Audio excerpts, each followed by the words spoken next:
Hi guys, आज हमारा new chapter शुरू हो रहा है। हमारे चैप्टर का जो नाम है वो है उत्पादन फलन या उत्पादन के नियम। यानी कि जो इस चैप्टर में हम अध्ययन करेंगे उत्पादन के बारे में, उत्पादन फलन के बारे में और उत्पादन के नियम क्या होते हैं और उत्पादन की समय अवधि क्या क्या होती है जिसमें हम उत्पादन कर सकते हैं। मतलब जो ये चैप्टर है हमारा पूरा प्रोडक्शन के ऊपर होगा, उत्पादन के ऊपर है।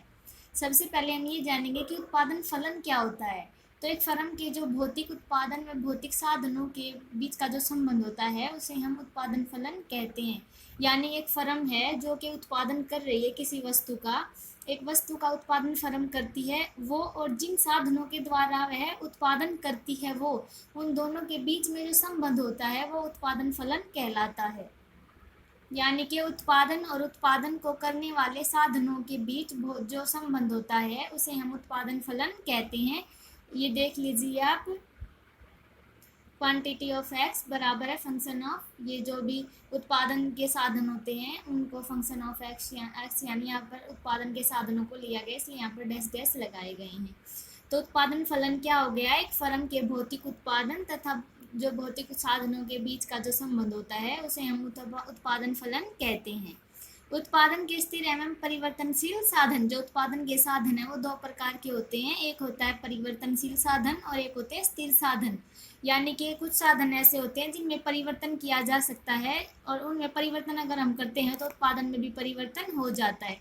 लेकिन कुछ साधन ऐसे होते हैं उत्पादन करने के जिनमें हम परिवर्तन नहीं कर सकते हैं और उनमें परिवर्तन करके हम उत्पादन में परिवर्तन नहीं कर सकते हैं। तो उत्पादन के स्थिर एवं परिवर्तनशील साधन कौन कौन से होते हैं वो हम देख लेंगे। एक फर्म अपने साधनों का प्रयोग कई प्रकार से करती है। एक फर्म है जो वो अपने उत्पादन के साधनों का प्रयोग कई प्रकार से करती है। उत्पादन की मात्रा में परिवर्तन करने के लिए साधनों की मात्रा में परिवर्तन करना पड़ता है। अगर हम उत्पादन को बढ़ाना चाहते हैं तो जो उत्पादन के साधन है यानी जिनके द्वारा हम उत्पादन करते हैं उनमें भी परिवर्तन करना पड़ेगा, उनको भी बढ़ाना पड़ेगा। और मान लीजिए अगर हम उत्पादन कम करते हैं, कम करना चाहते हैं उत्पादन को, जब पहले ज़्यादा कर रहे थे हम उत्पादन और अब कम करना चाहते हैं तो हम उसमें से कुछ साधनों को हटा देंगे जिससे कि हम उत्पादन कर पा रहे हैं। एग्जाम्पल मान लीजिए हमारे पास 5 लेबर हैं और 5 लेबरों से मान लीजिए हम 5000 टन किसी चीज़ का उत्पादन कर रहे हैं। तो अब अगर मान लीजिए हमें उत्पादन को बढ़ाना है तो हम उत्पादन को कैसे बढ़ाएंगे? अब भाई जो लेबर है हमारे पास वो तो जितनी उनकी कैपेसिटी है वो तो सिर्फ इतना ही उत्पादन कर सकते हैं 5000 टन। और मान लीजिए अगर हमें उत्पादन बढ़ाना है तो हम क्या करेंगे? हम जो लेबर है उसको बढ़ा देंगे और लेबर को बढ़ाएंगे तो हमारा उत्पादन है जो वो अधिक होगा। इसलिए अगर हमें उत्पादन को बढ़ाना है तो हमें साधनों की मात्रा में परिवर्तन करना पड़ेगा और उसे बढ़ाना पड़ेगा। अगर हमें उत्पादन को कम करना है तो हम लेबर की संख्या है जो उसको कम कर देंगे, उत्पादन कम हो जाएगा। कुछ साधनों की मात्रा में परिवर्तन अल्पकाल में किया जाता है तथा कुछ साधनों की मात्रा में जो परिवर्तन है केवल दीर्घकाल में संभव है। अल्पकाल और दीर्घकाल क्या होता है? अल्पकाल समय की जो वो अवधि होती है जिसमें कम से कम एक या एक से अधिक साधन है जो वो स्थिर होते हैं तथा बाकी के साधन परिवर्तनशील होते हैं। यानी अल्पकाल में एक या एक से अधिक जो साधन होते हैं वो स्थिर जरूर होते हैं कि उनमें कोई परिवर्तन नहीं किया जा सकता है, और बाकी के जो साधन होते हैं वो सभी परिवर्तनशील होते हैं। और दीर्घकाल समय की वो अवधि होती है जिसमें उत्पादन के सभी साधन परिवर्तनशील होते हैं। यानी हम उत्पादन के जो जितने हमारे पास साधन हैं हम सब में परिवर्तन करके उत्पादन में परिवर्तन कर सकते हैं दीर्घकाल की समय अवधि में, क्योंकि दीर्घकाल एक बहुत ही लंबा समय होता है इतना कि जिसमें हम जैसे जो हमारे स्थिर साधन है जैसे मशीन, प्लांट्स, भूमि वगैरह ये हमारे स्थिर साधन हैं।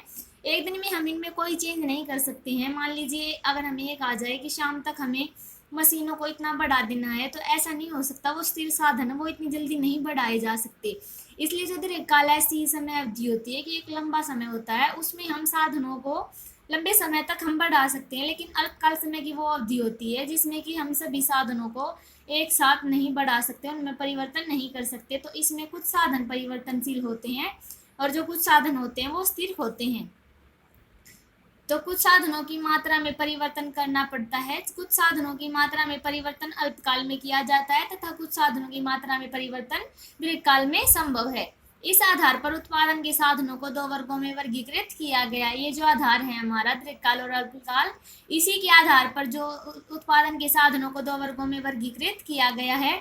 सबसे पहला है स्थिर आगत या जो उत्पादन के साधन। आगत होता है साधन ही होता है आगत का अर्थ, तो स्थिर आगत और परिवर्तनशील आगत। उत्पादन के साधन होते हैं स्थिर साधन और उत्पादन के परिवर्तनशील साधन। उत्पादन के स्थिर साधन कौन से होते हैं? उत्पादन के स्थिर साधन वह साधन है जिनकी मात्रा में परिवर्तन अल्पकाल में किया जो नहीं हो सकता है, जैसे इमारतें और प्लांट्स आदि। यानी उत्पादन के स्थिर साधन वह होते हैं जिनकी मात्रा में परिवर्तन हम अल्पकाल में नहीं कर सकते हैं। जैसे भी मैंने एग्जाम्पल में बताया था कि जो मशीनरी है, यानी एक इमारतें, हमें अगर ये कहा जाए कि शाम तक ये यहाँ पर एक इमारत खड़ी हो जानी चाहिए, एक बिल्डिंग यहाँ पर बन जानी चाहिए, तो ये अल्पकाल का समय हो गया। अब से लेकर शाम तक, मतलब एक ही दिन का टाइम हमें दिया गया, अल्पकाल है, थोड़ा समय हमारे पास। तो इसमें ऐसा नहीं हो सकता। उत्पादन के साधन वे स्थिर साधन होते हैं जिनमें हम परिवर्तन अल्पकाल में नहीं कर सकते हैं, तो इन्हें हम स्थिर साधन कहते हैं, जैसे इमारतें और प्लांट्स आदि। परिवर्तनशील साधन कौन से होते हैं? परिवर्तनशील आगत व उत्पादन के साधन, उत्पादन के वे साधन जिनमें अल्पकाल में परिवर्तन किया जा सकता है, जैसे कि कच्चा माल। अब परिवर्तनशील साधन कौन से होते हैं? जिनमें कि उत्पादन के वे साधन जिनमें हम अल्पकाल में परिवर्तन कर सकते हैं। तो अल्पकाल में हम जिनमें परिवर्तन कैसे कर सकते हैं? कच्चा माल है जो, उसको हम अल्पकाल में परिवर्तन कर सकते हैं। उसमें हम, मान लीजिए अगर हमें ज़्यादा उत्पादन करना था किसी वस्तु का, अब हमें उसे कम करना है या फिर हमें उसे बढ़ाना है, कच्चा माल है वो हमारे पास, उसको हम तैयार करना चाहते हैं, तो परिवर्तनशील साधन क्या होते हैं? मान लीजिए हम थोड़ी सी और लेबर जो है वो परिवर्तनशील साधन है, हम घटा भी सकते हैं बढ़ा भी सकते हैं थोड़े समय में। अगर अल्पकाल है तो भी हम लेबर को बढ़ा सकते हैं, हम कहीं से भी लेबर को ला सकते हैं। तो कच्चे माल का अगर जो ऐसी चीज़ है जिसमें हम लेबर को अगर बढ़ा देंगे तो उससे हम उत्पादन अधिक कर सकते हैं। तो अल्पकाल जो उत्पादन के वह साधन होते हैं जिनमें अल्पकाल में परिवर्तन किया जा सकता है, उन्हें हम परिवर्तनशील साधन या उत्पादन के परिवर्तनशील साधन कह सकते हैं। जैसे कि कच्चा माल, कच्चे माल को हम बढ़ा सकते हैं लेबर में परिवर्तन करके, जो कि एक परिवर्तनशील साधन है, लेबर श्रम। समय अवधि है, साधनों की स्थिरता परिवर्तनशीलता और उस समय की अवधि पर निर्भर करती है। जो आगतों को हम साधनी कहते हैं, तो आगतों की जो स्थिरता है, यानी स्थिर साधन है, परिवर्तनशील साधन है, उस समय अवधि पर निर्भर करती है, जिसके अंतर्गत उत्पादन की मात्रा में परिवर्तन करने के साधनों की मात्रा में भी परिवर्तन करना आवश्यक हो जाता है। ये जो उत्पादन है वो स्थिर है या परिवर्तन है, इस समय अवधि पर निर्भर करते हैं, जिसके अंदर उत्पादन की मात्रा में परिवर्तन करने के जो उत्पादन की मात्रा में परिवर्तन करने से साधनों की मात्रा में भी परिवर्तन करना आवश्यक है, क्योंकि साधनों की मात्रा में अगर हम परिवर्तन करेंगे तो ही उत्पादन की मात्रा में परिवर्तन संभव है। इस समय अवधि को दो वर्गों में विभाजित किया गया। समय अवधि है जिसके अंतर्गत हम उत्पादन करते हैं, उसको दो वर्गों में विभाजित किया जाता है, एक होता है दीर्घकाल और एक होता है अल्पकाल। अल्पकाल क्या होता है? अल्पकाल समय की वह अवधि है जिसमें कम से कम एक या एक से कुछ अधिक साधन स्थिर होते हैं तथा बाकी के जो साधन परिवर्तनशील होते हैं। यानी अल्पकाल में कुछ साधन परिवर्तनशील होते हैं और कुछ साधन स्थिर होते हैं, सभी साधन परिवर्तनशील नहीं होते हैं। और दीर्घकाल क्या होता है? दीर्घकाल समय की वह अवधि है जिसमें उत्पादन के सभी साधन परिवर्तनशील होते हैं, सभी साधनों की मात्रा को घटाया बढ़ाया जा सकता है। यानी उत्पादन के जो साधन हैं, दीर्घकाल इतनी समय की जो इतनी लंबी अवधि होती है कि उनमें सभी साधनों को घटाया बढ़ाया जा सकता है। अब है उत्पादन की धारणाएं। उत्पादन की धारणाएं क्या क्या होती हैं? सबसे पहले होता है कुल उत्पाद, एक होता है सीमांत उत्पाद और एक होता है औसत उत्पाद। तो सबसे पहले हम ये देखेंगे कुल उत्पाद क्या होता है। एक निश्चित समय में उत्पादित की गई कुल वस्तुओं व सेवाओं के जोड़ को कुल उत्पाद कहते हैं। जो एक निश्चित समय है जिसमें हम किसी वस्तु को उत्पादित कर रहे हैं, उसका उत्पादन कर रहे हैं, तो जितनी वस्तुएं हम उत्पादन कर रहे हैं उनका जो टोटल जोड़ है, उनका जो कुल जोड़ है, उसे हम क्या कहेंगे? कुल उत्पाद कहते हैं।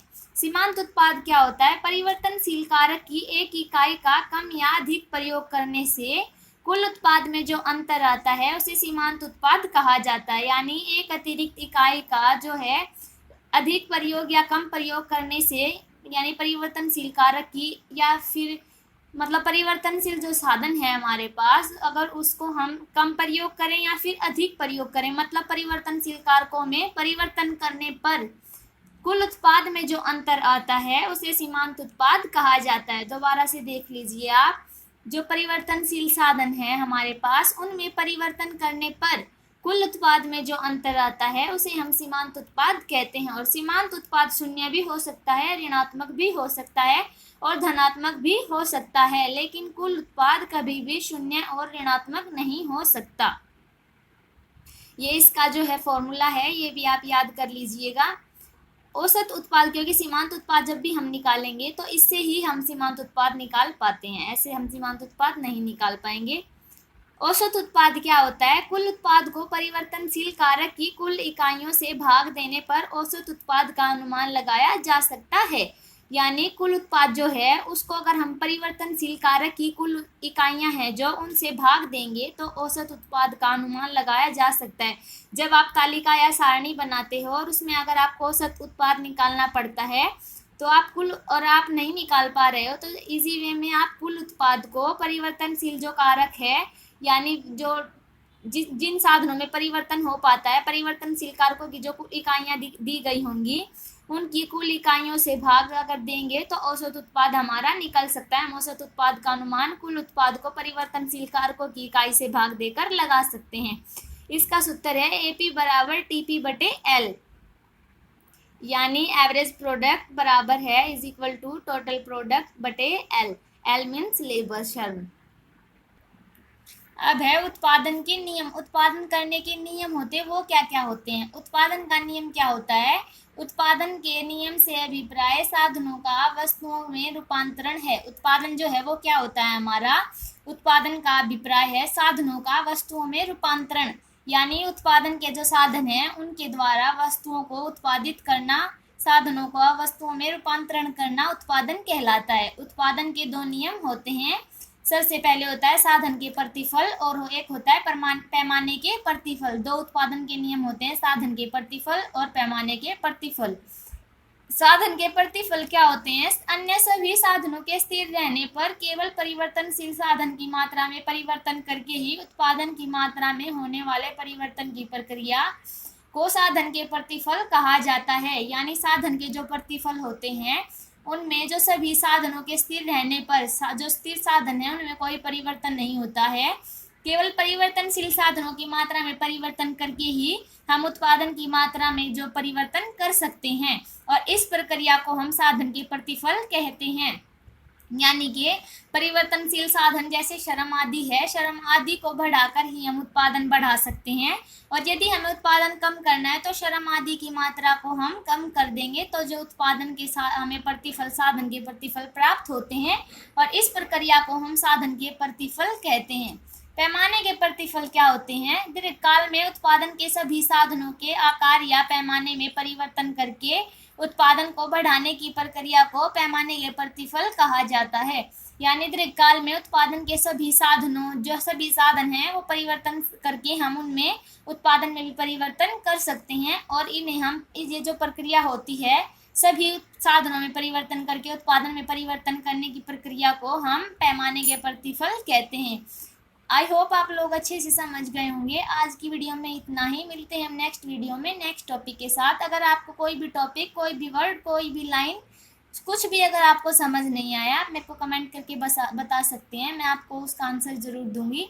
और अगर आप तब भी नहीं समझ पाते हैं तो मैं उसके, आप जो नेक्स्ट वीडियो में बनाऊंगी उसके बाद आपके कमेंट पढ़ने के बाद मैं आपको उस वीडियो में आपका जवाब अच्छे से समझा दूंगी। Thanks for watching my video.